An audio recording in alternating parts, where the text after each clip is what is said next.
all has to do with the numbers. Same property that Ken was explaining, we have found similar to that property. My client and I, we walked in with that property asking for $195. Asking price of HUD was $195. We purchased that at $178. The comps, they were at $214. Okay, I recommended that let's go put a bid at $178. The only thing she needed to do to this property, she needed to call her cleaning lady, and that's it. It was all done. Same property that Ken just mentioned. You don't have to buy it at $130 and go get a contractor. You can actually find a property that doesn't need any of that and buy it at $150. Hey, I have lots of clients that their profession is a dentist, engineer, and all that. He doesn't have time for that, but he wants to buy something below the market value, and done. Lease it and go. Okay. So how many own investment property now? Good. So, but the rest of you gotta get on board. How many own stocks? No, it's a good time. Great time to buy. But I'll tell you, what the stock market dropped, 777 points in one day, or was that the magic number? Real estate doesn't do that. It doesn't drop 700%. It doesn't drop 10% in one day. And so if you want to get you should have a balanced portfolio, and don't just go to your financial planner and go, well, balanced portfolio will be stocks, bonds, and mutual funds. No, real estate is a proven balance of a portfolio, okay? Especially the house that you're going to retire. So the REO is owned by the bank. HUD owns FHA. You get your insurance. A lot of times on FHA, or even we bought a Freddie Mac foreclosure on the golf course in Terra Vista. When the person that was in this seminar in March, who took action, bought a house on the golf course in Terra Vista overlooking the lake, and bought it for $160,000, and it was about 1,1600 square feet, and it was owned by Freddie Mac, and Freddie Mac had put brand new carpet, brand new paint, beautiful house, and that was a deal of a lifetime. We were $200 all day long.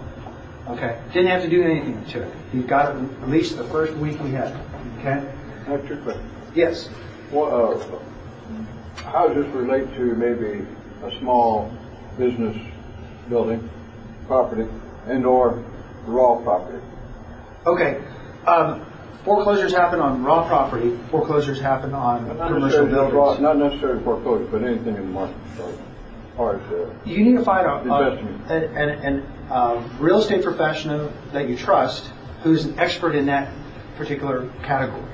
Okay, I'm buying a commercial piece of property right now. I'm putting a bid on a commercial piece of property. I could all day write up a commercial piece of property loan. I'm a broker. I can do that. But I hired a broker that is a commercial broker because they know the ropes. They know the inside and outs. So the way it is you find somebody you trust, and they will refer you to somebody that they trust. What about raw land? Yeah, I don't do raw land, so I would find you a person who's an expert in raw land because it's a good old boy town. We know who the good old boys are. If I may, but the main thing is, whatever you're buying, the best deal is you want to buy below the market value. You can't go. Warren Buffett just announced that he bought $3 billion of GE. Do you think he paid full price for that? No. No! He did not pay full price for that. He did not buy that GE. He could have bought that GE 3-4 years ago. He would have paid full price for it.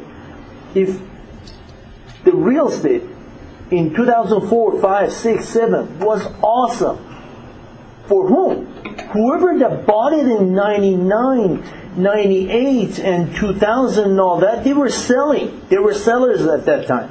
That's why it's called seller's market. Today, what's it called? Buyer's market. But the thing is, whoever has the vision in that you're buying for the few years, you don't have to buy the full price for it. Find today with today's market, below today's market, and that's where you want to buy, and you already have built-in equity in there.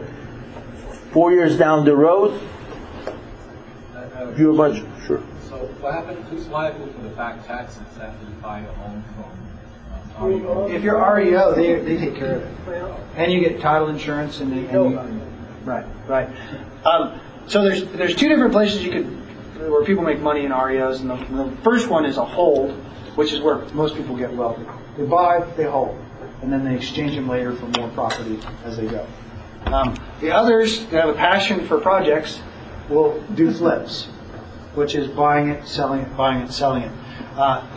If you buy and hold, there's some great tax advantages, including depreciation write-off that you can write off your ordinary income, which for all the engineers out there, you need to have more tax write-off. Then long-term gain. And then you have a long-term gain if you hold it for more than a year, which means instead of paying ordinary income tax on the profit, you're paying 15% long-term gain. Others that have a passion for the projects doing a flip need to have a higher margin because they're going to pay higher taxes on the profit that they make, meaning they have to buy it at less than what they would have if they're holding, and they're going to pay.